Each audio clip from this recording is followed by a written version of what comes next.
We're a little more than halfway through January at the time of recording this video. This was a big year for me as far as learning about myself. I've condensed those things into 3 key points, which could help you stay committed to your goals in 2025, whether it's a resolution or just a goal. And according to a small poll done by Forbes Health, by this time, a staggering 75% of people polled will have given up on their New Year's resolution. That's of the approximately 50% of people who even made one. In all reality, neither of these things surprise me because I've seen this trend of fewer and fewer people bothering to even make a resolution. Even a large number of internet people, what you might call influencers, have been posting about the trend being useless. And that's all fine and good because the cathartic feeling of a fresh start that we feel at the new year is arbitrary. Life goes on, our problems still exist, so why are we being silly and pretending it's not just another day? I have my own cynical streak and it grows stronger every year, so I get it. But last year I changed my mind. I decided that it doesn't hurt to make a resolution anyway. In fact, it's a really good thing to do. Even if I'm not one of the few people who stick with it throughout the year, if I get distracted or something impedes me and I fail at my goal, then fine. But if I fail to even try, I'll never get where I want. Failure to succeed is one thing, and failure to start is really what destroys you. It was already something that I've been working on for a while, but I decided that I would go with the classic route of working out more. But instead of choosing a general lifestyle change with a lot of flexibility and room for excuses, I made that goal into a vehicle for a more specific achievement to reach within the year. Something I wanted badly, which I could actually lay out a path to achieve. That goal was to deadlift 500 pounds, which was about 100 pounds more than the previous max that I'd been stuck at since September of 2019. To put a long story short, I started in November 2023 and followed through for the entire year of 2024, and I surpassed my goal. I deadlifted 500 pounds on August 13th. It wasn't pretty, but my goal was achieved. I was excited to spend the remainder of the year working on my resilience to stay at that level of strength so I could confidently say I can pull a 500-pound deadlift basically anytime. By the end of the year, I pushed a little further and did 515 pounds as well. I wasn't perfect. I was sick for all of October, half of November, and a week in December. I had a 6-week depressive spiral where I wasn't sleeping for more than 2 hours every night, and I felt like I was dying. Financial woes abound in Canada, and staying afloat has barely been possible.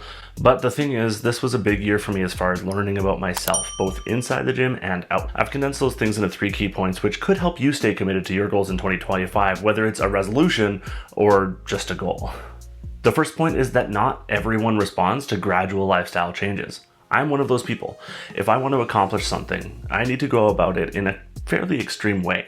I started the year by dropping 12 pounds of body fat to trim up a little bit so I could put on a few pounds of muscle mass over the year.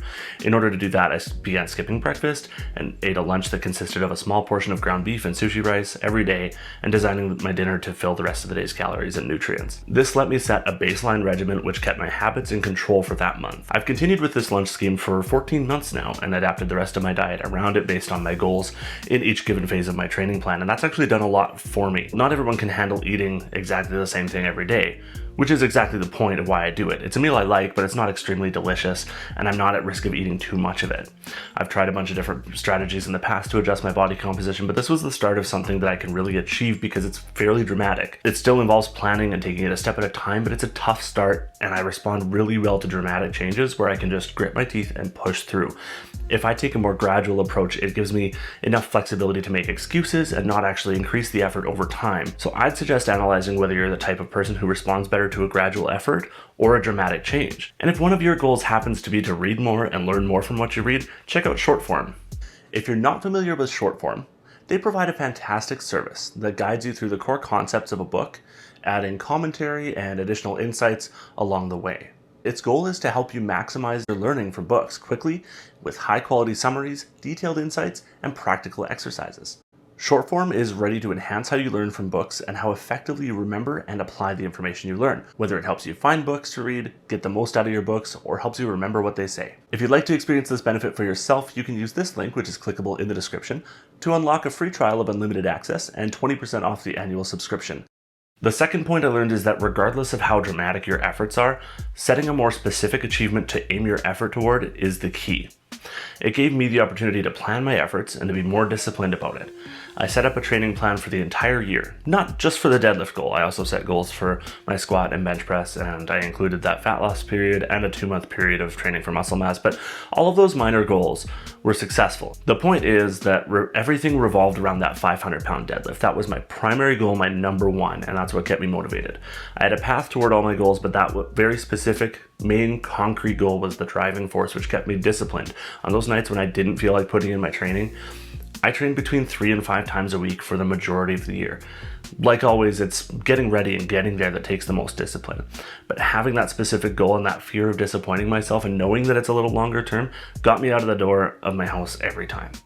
If you make goals that are too vague, you can make excuses too easily and pretend you're doing enough even when you're not. The third point is sort of a second way that I'm going to deviate from a common sentiment. Especially in the gym and workout community, people like to say that it's you against yourself, and that's fine if you're viewing it from the lens of comparison and discomfort and things like that, but I tend to dislike the statement because I don't like to view progress as a fight against ourselves. No matter what your goal is, accessing more of your potential is the path to discovering and becoming what you're meant to be.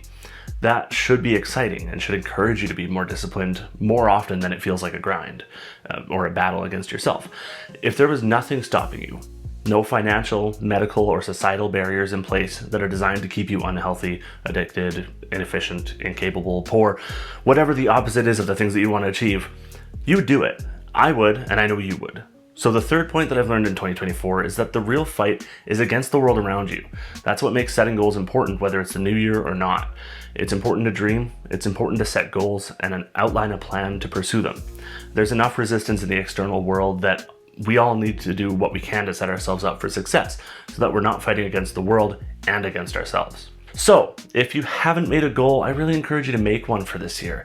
If you have one, I want to see you make a plan to succeed and figure out how to make it as easy as possible to be disciplined enough to achieve it. Let's make the most of 2025. Statistically, only 1% of people achieve their New Year's resolutions and stick to it for the whole year, and I'm sure that tracks to their long-term dreams as well. So let's make that number bigger and take advantage of 2025.